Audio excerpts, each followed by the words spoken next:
जब ये पोस्ट किया गया कि विकास दिव्य कीर्ति जी साहित्य आज तक में और फिर ललन टॉप अड्डे पर आएंगे, तो बहुत सारे सवाल आए। मैं सब सवालों को एक एक शब्द के रूप में बयां कर दे रहा हूं, उस पर आप अपनी प्रतिक्रिया दे दीजिएगा।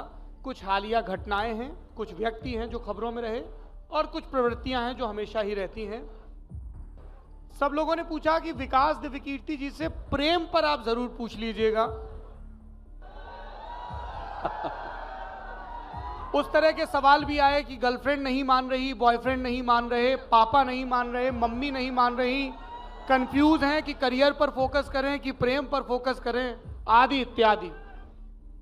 तो ये तो बहुत ही ओपन एंडेड सवाल हुआ, कोई थोड़ा स्पष्ट सवाल हो तो ज्यादा अच्छा रहेगा। उनका यही था कि साहब दोनों चीजें एक साथ कैसे करें। घर वाले कहते हैं, टीचर कहते हैं करियर पर फोकस करो, पर जब करियर पर फोकस कर रहे हैं तब प्रेम पर भी फोकस आ रहा है, तो दोनों का संतुलन नहीं बैठ सकता क्या? अरे बालकों, तुम्हारा ही सवाल पूछ रहा हूं, ठहर जाओ। मेरी समझ ये है कि सबसे बड़ा दुर्भाग्य है कि करियर बनाने की उम्र और प्रेम करने की उम्र एक ही होती है, और ये दोनों ही चीजें ऐसी हैं जो पूरा फोकस मांगती हैं। तो ऐसे में आदमी कैसे बैलेंस करे, मूल समस्या तो ये है ही। लेकिन जब मुझसे बच्चे पूछते हैं, क्लास के बच्चे, कि सर ऐसी ऐसी दुविधा है, क्या करना चाहिए, और प्रेम बड़ा गहरा हो गया है, रहा नहीं जाता है, तो मैं एक ही बात कहता हूं कि कुछ दिन फिर प्रेम कर लो। और मुझे बड़ा भरोसा है कि 20-25 दिन प्रेम करने के बाद फिर लगने लगता है कि कुछ और ही कर लेते हैं।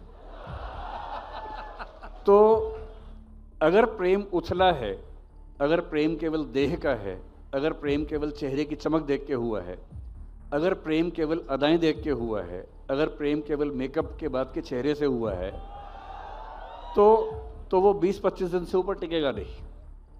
20-25 दिन में असलियत सामने आई जाती है। जब दो लोग बात करते हैं, उनका पूरा स्तर आमने सामने आ जाता है, वो मेकअप पीछे चला जाता है, हैसियत या औकात सामने आ जाती है, और अधिकांश मामलों में प्रेम का जो ग्राफ है वो यूं बढ़ के यूं नीचे आता है। तो जब नीचे आ गया तो मुक्त हो गए, मुक्त होकर पढ़ाई कर लो। और यदि प्रेम ऐसा मिल गया संयोग से जो मुक्त करता है, प्रेम में रहकर मुक्त करता है, तो वो आपको पढ़ने से रोकेगा नहीं, वो आपकी पढ़ाई में सहायक ही होगा। इसलिए, और मैं अक्सर कहता हूं कि जिंदगी एक ही है। मैं उन बातों में बहुत कम विश्वास रखता हूं कि बार बार जीवन मिलने वाला है। मैं ये मान के चलता हूं, मिल जाए तो बढ़िया है, पर मैं ये मान के चलता हूं कि जीवन एक ही है। एक ही है तो उसी को जीना है, उसी में प्रयोग करने हैं, और प्रयोग करने का मौका आए तो प्रयोग कर लेना चाहिए। बाद में पछताने से अच्छा है कि हमने प्रयोग किया, फेल हो गए, फिर प्रयोग कर लेंगे, कुछ और प्रयोग करेंगे। लेकिन प्रयोग करने से पीछे हटना कायरों की निशानी है। अच्छे जीवन जीने के लिए आपको आगे बढ़ के एक्सपेरिमेंट्स करने ही पड़ेंगे, कोई रास्ता है नहीं। जी।